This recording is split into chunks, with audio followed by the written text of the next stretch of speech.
The downturn in the employment sector, combined with the reckless behavior from the banks, has led to a national foreclosure crisis.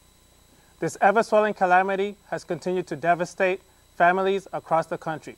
Chicago has not been immune. In fact, the latest statistics show Chicago ranks second, only to Seattle, as the highest number of foreclosures in the metropolitan areas.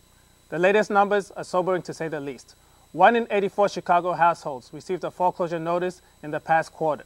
That's a 35% increase. Chicago also had the highest number of homes repossessed by lenders during the past quarter, at a staggering 12,568.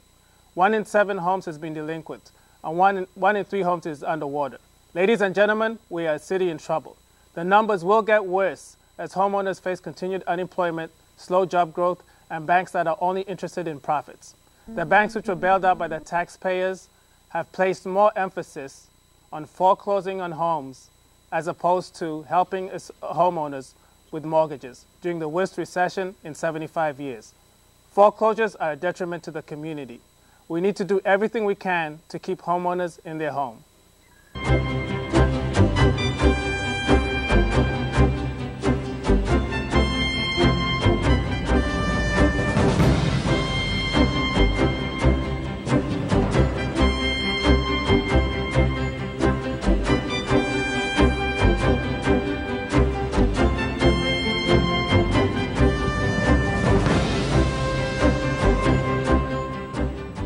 Thank you and welcome.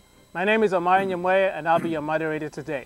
This is a live call-in show. The number here is 312-738-1845. Before I go any further, I'd like to introduce you to my esteemed panel. First and foremost, to my right, Mr. Tom James. Tom serves as a Senior Assistant Attorney General in the Office of Illinois Attorney General's Lisa Madigan's office. Welcome, Tom. Thank you. Thank you for being here. Beside him, we have Mr. Ernesto Burgess, one of the leading attorneys in the country. Welcome, Ernesto. Thank you. Thank you for being here. Appreciate it. Next to him, we have Mr. John Sclafani. John is an author and a real estate agent. Thank you for being here, John. Thank you for having me. Thank you. To my right, I have Mr. Ed Jacob. Ed is an executive director of NHS, which is the Neighborhood Housing Services of Chicago. Thank you for being here, Ed. Thank you. All right.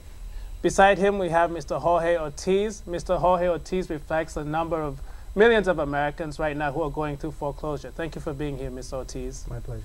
And last but not least, we have Mr. Rory Fanning. Rory is a housing activist with the Chicago Anti-Eviction campaign. Thank you for being here, Rory. Thanks for having me, Omar. Okay. Rory, I'm going to start off with you. We clearly have a very big crisis on our hands as far as the foreclosures go. How did we get to this point? Well, I think the best way to understand the current situation is by first going back to the height of the real estate boom. Let's just say 2006. Everybody was refinancing their homes. I used to be like you said, I used to be a sales manager at one of the largest mortgage banks in the city of Chicago.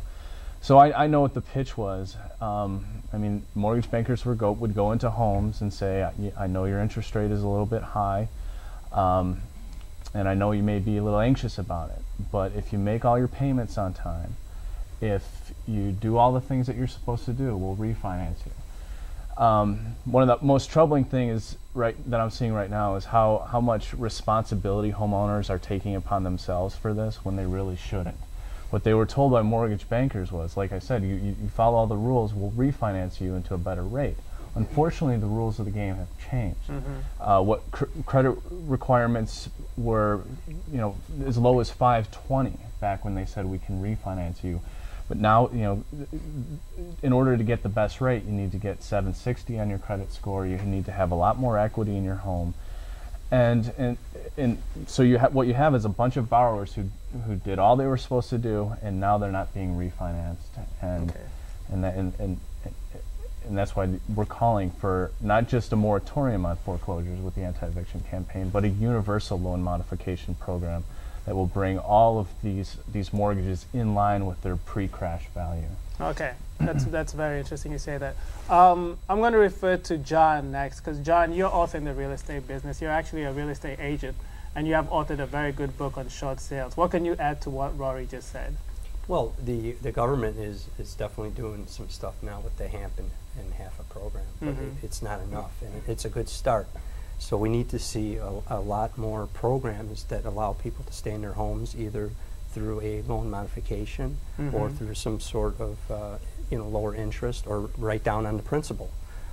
There's no reason why that homeowners who've been in their houses for 15 years and all of a sudden they've been paying their bills for 15 years and all of a sudden their properties have dropped. They cannot refinance because of that. There should be more programs. There should be more government pressure to the banks to allow these people to stay in their houses. Okay, now real quick, you brought up hemp and you brought up HAFA. What is hemp and what is HAFA, and what are the differences? Well, HAFA and HEMP are two programs under the Obama administration that were put out there about 2 years ago, okay. a year ago. And what they allowed the homeowner to do is work with the banks on modifying their loan. As you know, a lot of people are unemployed, so if they don't have income, they can't do that loan modification because they have no income to pay. But then they get put into an alternative program which allows them to short sale their house or do a deed in lieu with the bank, which is a lot better than a foreclosure. So you have programs out there that are not as bad as a foreclosure, but it's not enough and there needs to be more. Okay, and I know part of the problem with HEMP, even though it's a very good program, is that it's not mandatory for banks to actually enroll people into HEMP. Even the banks that are involved with the HAMP program, the big banks, I'm not going to name them, but everybody knows who they are. If they really wanted to modify these loans, they would be. During the securitization, when you guys were doing mortgages, it only took 30 days, 45 days for somebody to get a loan. But today, with these loan modifications, I mean, they're taking a year and a half. Why, if the banks really wanted to do these loan modifications, why is it taking them so long to do them?